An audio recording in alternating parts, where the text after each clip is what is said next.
Um, so my first question is, if you look at research in the USA as well as international, what are the main reasons why parents choose home education? Yeah, it's really been very consistent over 30 years or more. And I'm going to give these to you not in any particular order till I get to the end, but parents tell us in the research the main reasons for homeschooling are they want to provide a strong academic education for their children, and they think they can do at least as well as the public or government schools.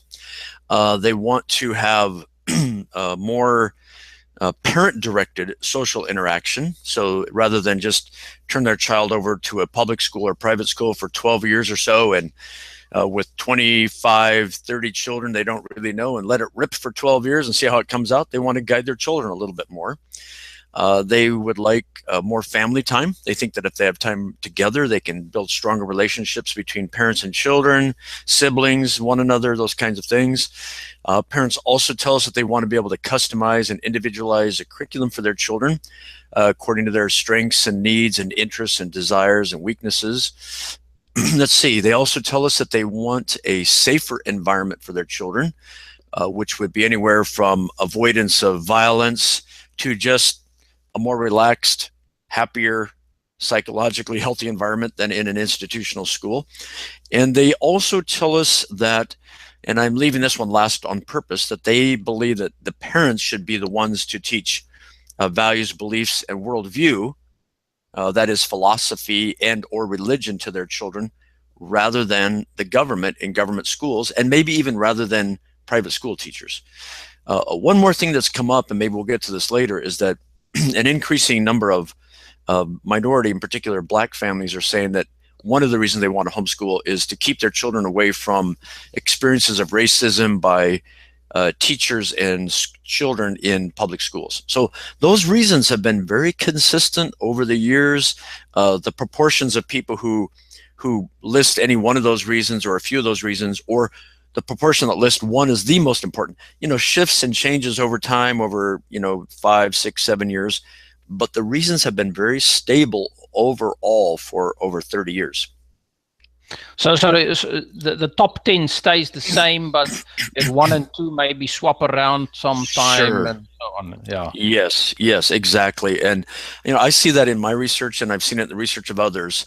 But overall, the ones I mentioned are in there somewhere as parents talk about why they homeschool. We also know from the research that parents might start homeschooling for one main reason.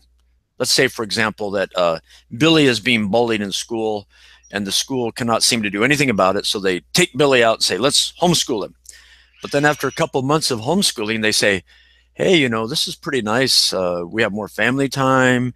And actually, Billy is learning more academically. So they might start for one reason, say a reactive reason, but then later they develop and their reasons become more complex.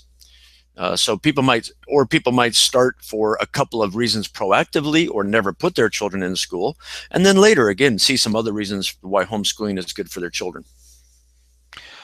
That just makes you think. Sometimes parents take their children out of the school for a temporary reason. There is something at the school and they take their children out, but the idea is to homeschool and then later on put the child in a different school when they find a suitable school.